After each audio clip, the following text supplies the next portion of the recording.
అవునండి, వాళ్ళే అధికారంలో ఉండాలి, వాళ్ళే గొడ్డలి తీసుకొని అందరినీ వాళ్ళకి అగెయిన్స్ట్గా ఉన్న వాళ్ళందరినీ నరికేయాలి, వాళ్ళే సింగిల్ ప్లేయర్గా ఉండాలి. ఇదేనా భారతి గారి స్ట్రాటజీ? ఇదేనా? అంతే కదా. గొడ్డలితో మిగతా వాళ్ళందరినీ నరికేయండి, మీరే సింగిల్ ప్లేయర్గా ఉంటారు. అప్పుడు ఈరోజు అవినాష్ రెడ్డి గారు ఊరు దాటిపోవడానికి ఇక ఓటమిని ఒప్పుకునే పరిస్థితికి వచ్చి పాస్పోర్ట్లు కూడా తయారు చేసుకుంటున్నారు. ఆయన ఊరి దాటిపోవడానికి ఎలా అయితే నేను తప్పించుకొని పోగలను, నేను ఓడిపోతే నా అరెస్ట్ ఖాయం అన్న పద్ధతిలో ఉంది వాళ్ళ పరిస్థితి. ఇప్పుడు నేను ఆంధ్ర రాష్ట్ర ప్రజలకు కాదు, కడప ప్రజలకు చెప్తున్నాను, అవినాష్ రెడ్డి గెలిస్తే నేరం గెలిచినట్టు, రాజశేఖర రెడ్డి బిడ్డ ఓడిపోతే నేరం గెలిచినట్టు. కడప ప్రజలందరూ ఆలోచన చేయాలి. మీ ఎంపీని కలవడానికి మీ జిల్లాలోనే మీకు వీలుండాలి అంటే రాజశేఖర రెడ్డి బిడ్డకు ఓటేయండి. మీ ఎంపీని కలవడానికి మీరు జైలుకి వెళ్ళాలి అంటే అవినాష్ రెడ్డికి ఓటేయండి.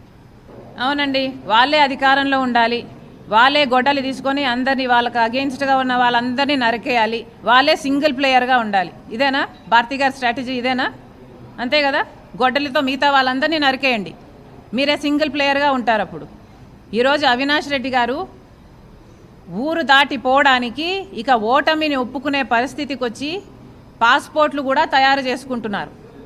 ఆయన ఊరి దాటిపోవడానికి ఎలా అయితే నేను తప్పించుకొని పోగలను, నేను ఓడిపోతే నా అరెస్ట్ ఖాయం అన్న పద్ధతిలో ఉంది వాళ్ళ పరిస్థితి. ఇప్పుడు నేను ఆంధ్ర రాష్ట్ర ప్రజలకు కాదు, కడప ప్రజలకు చెప్తున్నాను, అవినాష్ రెడ్డి గెలిస్తే నేరం గెలిచినట్టు, రాజశేఖర రెడ్డి బిడ్డ ఓడిపోతే నేరం గెలిచినట్టు. కడప ప్రజలందరూ ఆలోచన చేయాలి. మీ ఎంపీని కలవడానికి మీ జిల్లాలోనే మీకు వీలుండాలి అంటే రాజశేఖర రెడ్డి బిడ్డకు ఓటేయండి. మీ ఎంపీని కలవడానికి మీరు జైలుకి వెళ్ళాలి అంటే అవినాష్ రెడ్డికి ఓటేయండి. అవునండి, వాళ్ళే అధికారంలో ఉండాలి, వాళ్ళే గొడ్డలి తీసుకొని అందరినీ వాళ్ళకి అగెయిన్స్ట్గా ఉన్న వాళ్ళందరినీ నరికేయాలి, వాళ్ళే సింగిల్ ప్లేయర్గా ఉండాలి. ఇదేనా భారతి గారి స్ట్రాటజీ? ఇదేనా? అంతే కదా. గొడ్డలితో మిగతా వాళ్ళందరినీ నరికేయండి, మీరే సింగిల్ ప్లేయర్గా ఉంటారు. అప్పుడు ఈరోజు అవినాష్ రెడ్డి గారు ఊరు దాటిపోవడానికి ఇక ఓటమిని ఒప్పుకునే పరిస్థితికి వచ్చి పాస్పోర్ట్లు కూడా తయారు చేసుకుంటున్నారు.